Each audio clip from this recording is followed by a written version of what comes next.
So what the fuck is this? What?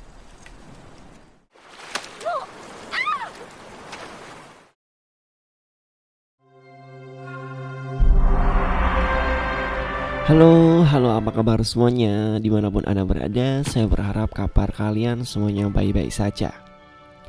Kali ini, saya akan bercerita sebuah film yang berjudul Swift Away yang dirilis pada tahun 2002. Sedikit cerita tentang film ini yaitu kehidupan seorang wanita sombong dan angkuh. Tetapi pada akhirnya dia terdampar di sebuah pulau bersama seorang nelayan. Disitulah karma seorang sombong itu dia dapatkan, dan akhirnya dia jatuh cinta kepada orang yang biasa dia hina. Seperti apa kisahnya? Yuk saksikan alur ceritanya. Film diawali dilihatkan seorang wanita bernama Amber. Dia wanita yang manja dan angkuh, bersama suaminya bersama Tony. Mereka akan berlibur dengan menaiki sebuah kapal. Wanita itu selalu protes karena kapalnya kecil dan tidak seperti apa yang dia harapkan. Perjalanan ini adalah keinginan suaminya, yaitu Tony. Dia ingin membuat istrinya lebih bersyukur dengan keadaan saat ini. Ketika kru kapal memperkenalkan diri, Amber tidak suka dengan salah seorang kru yang bernama Cassiope. Karena Cassiope memberikan alat olahraga yang menurut Amber tidak bagus. Your gym, madam. Cassiope adalah seorang nelayan yang kapalnya sedang rusak. Maka dari itu Cassiope bekerja di kapal pesiar sambil menabung uangnya yang akan digunakan untuk memperbaiki kapalnya. Cassiope adalah seorang yang berpikir kebebasan untuk berpendapat. Tetapi pikiran itu kebalikannya dengan yang dipikirkan Amber. Amber selalu mengatur-ngatur Cassiope tidak jelas. This company practically nothing to make this. Stay blind anyway. What's to stop them getting?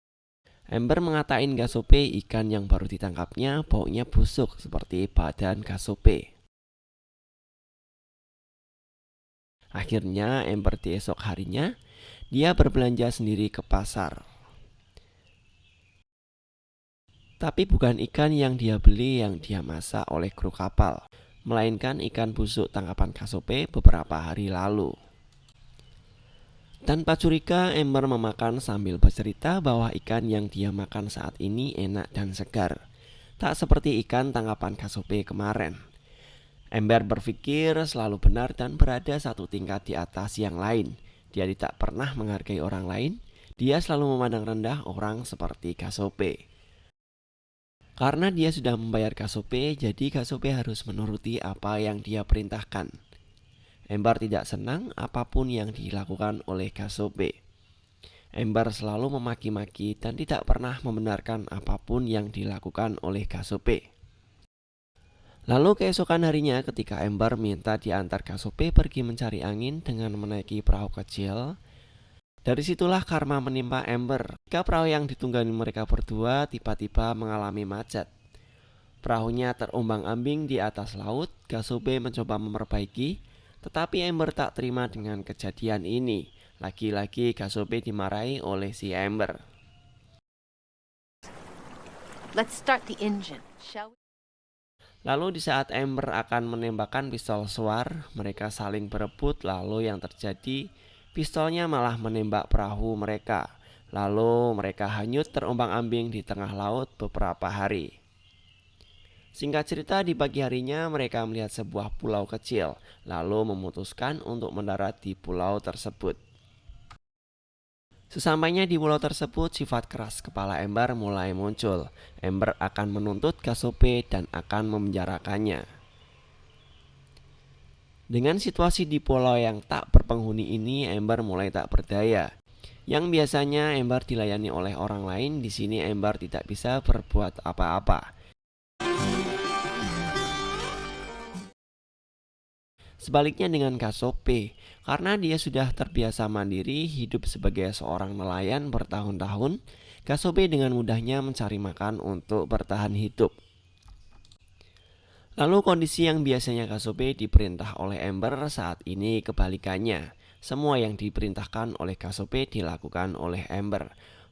mulai dari mencuci pakaian hingga mijeti Kasope. Ketika Ember tidak nurut perintah Kasope, maka Ember akan mendapatkan tamparan dari Kasope. Semua itu adalah balasan Kasope kepada Ember. Insult me again. Number 2.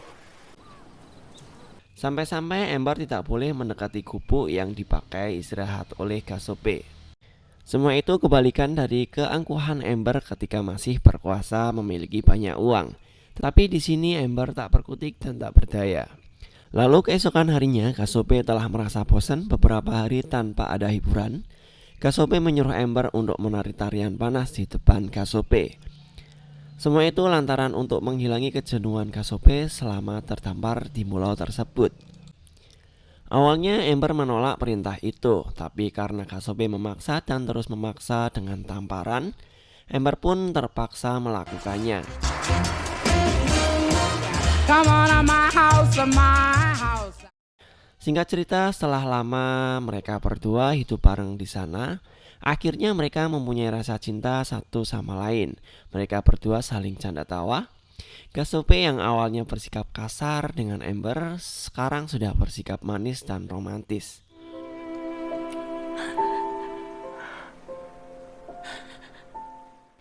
Mereka sambil bermesraan di pinggir pantai seperti layaknya seorang pengantin baru yang sedang honeymoon di suatu pulau. Tidak ada yang mengganggu. Akhirnya mereka pun melakukan enak-enak bercocok tanam di pulau tersebut sepuasnya tanpa ada gangguan dari siapapun. Akhirnya sikap Ember sudah berubah terbalik dari sikap angkuhnya. Sudah tidak menjadi wanita kaya lagi, dia bersikap manis dan membantu pekerjaan Kasope tanpa disuruh-suruh lagi. Ember menemukan cinta yang alami dari Kasope. Ember menikmati suasana di sana tanpa fasilitas yang biasanya dia dapatkan. Singkat cerita, Ember melihat sebuah kapal yang mendekati pulau mereka. Tetapi anehnya, Ember bukannya minta tolong, melainkan malah tersembunyi di balik batu dari kapal tersebut. Dari situ kita tahu bahwa Ember sudah merasa nyaman hidup di pulau tersebut. Ditambah Ember mendapatkan cinta yang alami dari Kasope, tanpa fasilitas apapun Ember bisa menikmati hidup bersama cintanya. Singkat cerita, di malam harinya ketika Ember sedang santai dengan Kasope, Ember bukannya menceritakan ketika tadi melihat kapal, tetapi malah menanyakan Kasope ketika kita sudah pergi dari pulau ini, apakah Kasope tetap mencintainya? Lalu Kasope menjawab, cinta ini akan abadi. Di keesokan harinya di pagi hari, Kasope melihat kapal yang mendekati mereka. Kasope berteriak untuk meminta bantuan, tetapi sebelumnya Ember malah menghalanginya. Semua itu dilakukan Ember lantaran Ember takut akan perpisahan setelah mereka sudah di kota nanti. Setelah sampai di kapal, benar saja Ember diyakinkan oleh temannya. Dia bercerita bahwa suaminya sudah menghabiskan banyak uang mencari Ember. Cerita ketika sudah sampai dermaga, Ember sudah disambut suaminya dan langsung dipeluk erat. Kasope melihat Ember dipeluk suaminya, lalu Kasope pergi meninggalkan Ember. Di malam harinya Ember ditelepon Kasope. Dia mengatakan menyesal telah pergi meninggalkan pulau tersebut. Dia sudah menemukan surga di dalam hidupnya bersama Ember. Ember hanya bisa diam ketika ditelepon Kasope. Dia tak bisa banyak berbuat karena Ember sudah terlanjur sayang dengan suaminya, walaupun punya rasa cinta yang dalam dengan Kasope.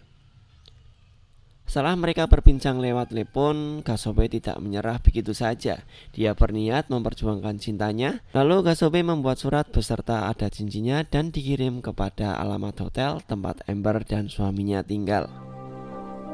Sei tu che fa la notte? Devi dare questa alla signora Layton.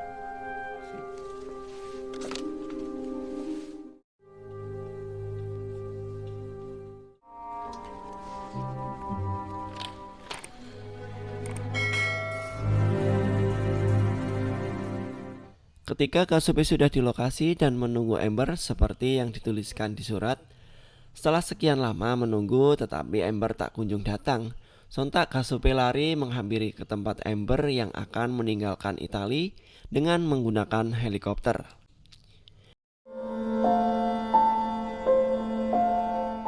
Dan akhirnya Ember dibawa terbang dengan menggunakan helikopter bersama suaminya. Kasupe harus mengubur dalam-dalam cinta alaminya dengan Amber. Dan film pun selesai.